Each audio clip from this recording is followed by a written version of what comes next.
In modern NBA discourse, I see a lot of Larry Bird disrespect being thrown around, and I just truly don't understand it, because he was a dominant forward who had a smooth jump shot, and alongside Magic Johnson, he helped bring the NBA to have a better public image. Today I want to talk about the disrespect towards Larry Bird, why it needs to stop, and how the claims made against him as a basketball player are completely unfounded. Larry Bird originally wanted to play college basketball at Indiana University. However, he would decide to transfer to Indiana State. Due to his teammates mistreating him, he didn't want to be that far away from home, and apparently he didn't like his classes. Larry Bird would play 2 years at Indiana State before declaring for the 1978 NBA draft, where he would be taken by the Boston Celtics. However, he would decide to play one final year at Indiana State before making the switch over. He would lead Indiana State to a record of 33-1, and they would make it all the way to the national championship in 1979 against Magic Johnson's Michigan State Spartans. The Sycamores may have lost, however, that started a bigger rivalry in the NBA. Magic Johnson versus Larry Bird, one of the most infamous and important rivalries in NBA history that perhaps if it didn't happen, the NBA could have died. Larry Bird would not disappoint in his first year in the NBA, averaging 21 points, 10 rebounds, and would shoot lights out from 3 at 40%. Along with that, he would take home Rookie of the Year after leading the Celtics to 61 wins. Larry Bird would also be an All-Star in year 1. Larry Bird played 13 seasons in the NBA, and out of those 13 years, he made the All-Star team 12 times. The only time he missed the All-Star game was in the 89 All-Star game, whenever his season ended just after 6 games due to bone spurs. One of many reasons people underrate Larry Bird nowadays was his athleticism. While it was a fact Larry Bird was not the most athletic guy on the court, he still managed to succeed due to his unmatched will to win and his hustle. Bird was also admired for his toughness. He would gladly dive and smack his head right on the ground diving for a loose ball if it meant that his team retained possession. Another area of Larry Bird's game that he is heavily underrated for was his rebounding ability. Commonly in his career, he shared the floor with players like Kevin McHale and Robert Parrish, two tall and really great rebounders, yet he still managed to pull down a career 10 rebounds per game. He's ranked 4th all-time on rebounds per game by a small forward, behind players like Dave Dubenshire, Billy Cunningham, and Elgin Baylor. However, Larry Bird was easily the most impressive. The 3 players listed above him played in a less physical era, therefore grabbing a rebound was less physically straining. Another extremely underrated quality of Larry Bird's NBA career was his efficiency. There have only been 9 players in NBA history to record a 50-40-90 season, and only 3 players to do it more than once, Larry Bird being one of those guys, recording back-to-back 50-40-90 seasons, one in the 86-87 season and one in the 87-88 season. Something that goes hand in hand with Larry Bird's efficiency was his three-point efficiency. It is a fact that he didn't shoot very many three-pointers. He only shot 1,700 during his NBA career and only made 649, bringing his three-point average to 37%. However, you have to remember the three-point line was not instituted in the NBA until 1979 during his first ever NBA season. He was also a 6'9" power forward during his earlier days, therefore it would be surprising to me if he consistently attempted long-range shots on the regular. However, he never led the NBA in three-point percentage, but that was really just because there were a lot of people shooting less three-pointers but making more out of the less they attempted. He led the NBA in three-pointers made in 2 straight back-to-back seasons in 86 and 87.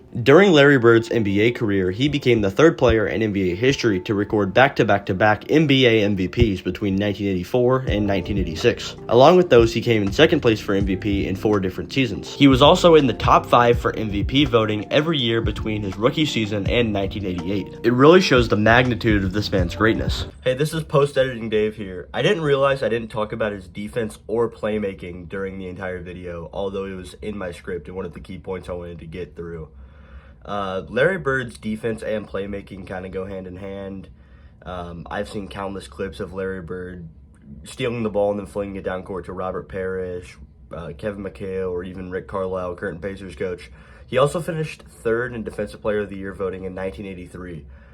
So his defense was pretty good, his hustle was amazing, and that's what made him great on the defensive end.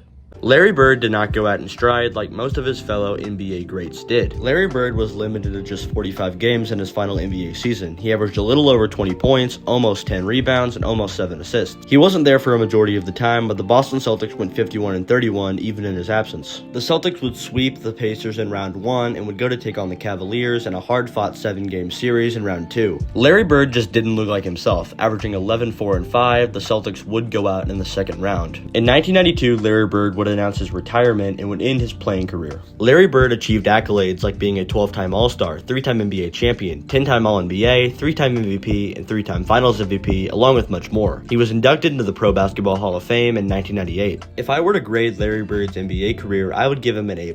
He achieved a lot in such a little amount of time, and I personally consider him at least a top 5 player all time. If you have any points I may have missed, please feel free to leave them them in the comment section. I made a video about Steve Nash that should be on the screen somewhere. If you want to check out my content, there's a good place to start. And with that, I will see you all in the next video. Have a good morning, day, night, wherever you are.